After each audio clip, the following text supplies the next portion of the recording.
Excretory system of vertebrates और mammals. कशेरुकियों का उत्सर्जित तंत्र या स्तनधारियों का उत्सर्जित तंत्र।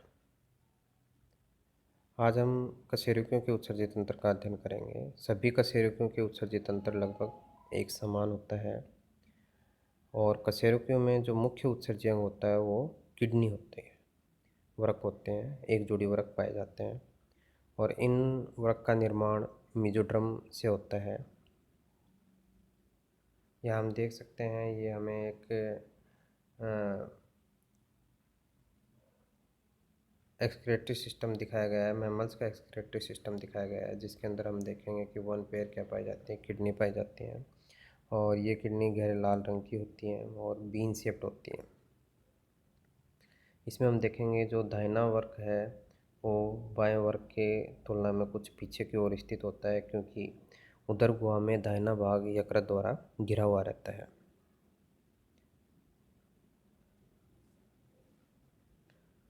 वृक्क है, इसका जो बाहरी भाग है ये कैसा होता है, उत्तल होता है, कॉन्वेक्स होता है और आंतरिक भाग होता है ये कॉनकेव होता है। और इसके आंतरिक भाग में एक पिट जैसी स्ट्रक्चर पाई जाती है, जिसे हम क्या बोलते हैं, हाइलम बोलते हैं। इसमें रक्तवाहिनियाँ एवं तंत्रिकाएं वृक्क में प्रवेश करती हैं तथा इससे यूरेटर एवं लिम्फ वेसल्स हैं ये बाहर निकलती हैं। आगे हम देखेंगे कि जो हाइलम भाग है इससे प्रत्येक किडनी से एक क्या निकल रही है, मूत्रवाहिनी यूरेटर निकल रही है और इस यूरेटर से जो यूरिन है किडनी से होते हुए कहाँ तक लाया जाता है, यूरिनरी ब्लैडर तक लाया जाता है। यूरिनरी ब्लैडर की अगर हम बात करें तो यूरिनरी ब्लैडर एक खोखली होलो मस्कुलर सैक लाइक स्ट्रक्चर होती है जो कि एपिथेलियम से बनी हुई होती है। इसके अंदर एक्सपेंड एवं कॉन्ट्रैक्ट इसके होने की इसमें कैपेसिटी पाई जाती है, अर्थात ये संकुचित हो सकता है और फैल सकता है।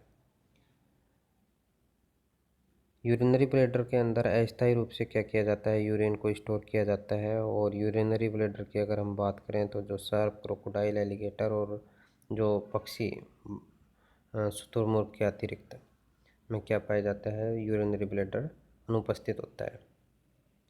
यूरिनरी ब्लैडर का जो नेक होती है उसके ऊपर क्या पाया जाता है, स्फिंक्टर पाया जाता है, वाल पाया जाता है। और यूरिनरी ब्लैडर का जो पश्च भाग है ये सकड़ा होकर के पतली नलिका में बदल जाता है, जिसे क्या कहते हैं, यूरेथ्रा कहा जाता है। Histology of kidney.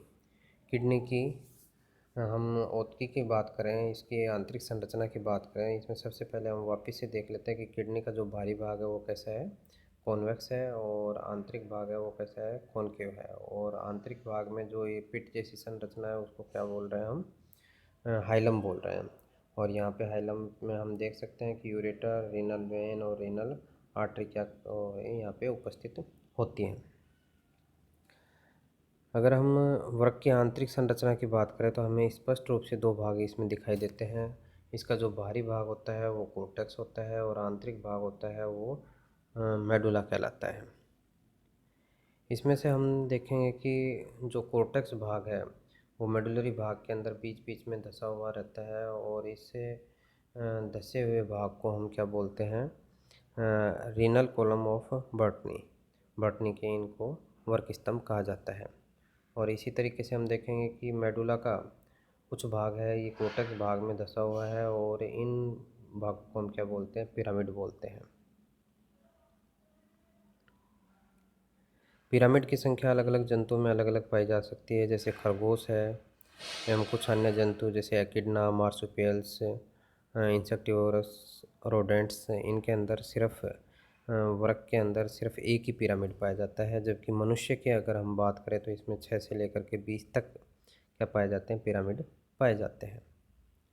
इसके साथ ही हम देखेंगे कि जो मूत्रवाहिनी है, यूरेटर है, ये रीनल पेल्विलस भाग में प्रवेश करते ही क्या हो जाता है, इसमें शाखित हो जाता है और ये शाखित होकर के प्राइमरी और सेकेंडरी इसमें ब्रांच बनती हैं। और प्रत्येक जो शाखा है ये पिरामिड की जो पेपिला है, इस पिरामिड की पेपिला के नीचे एक प्याले जैसी संरचना का निर्माण करती है। ये हम देख सकते हैं, ये पिरामिड का क्या है, पेपिला है और इसके नीचे एक प्याले जैसी संरचना का निर्माण हो रहा है। इस प्याले जैसी संरचना या कप जैसी जो स्ट्रक्चर है उसको हम क्या बोलते हैं, कैलिक्स कहते हैं। और विभिन्न स्तनधारियों में कैलिक्स की संख्या भी अलग अलग होती है और प्रत्येक कैलिक्स है वो क्या करती है, पिरामिड से यूरिन इकट्ठा करती है और यूरिन इकट्ठा कर करके जो कि मेडुला का जो सेंट्रल जो पार्ट है उसके अंदर लाने का कार्य करती है और यहाँ से यूरेटर के माध्यम से यूरिन को बाहर छोड़ा जाता है।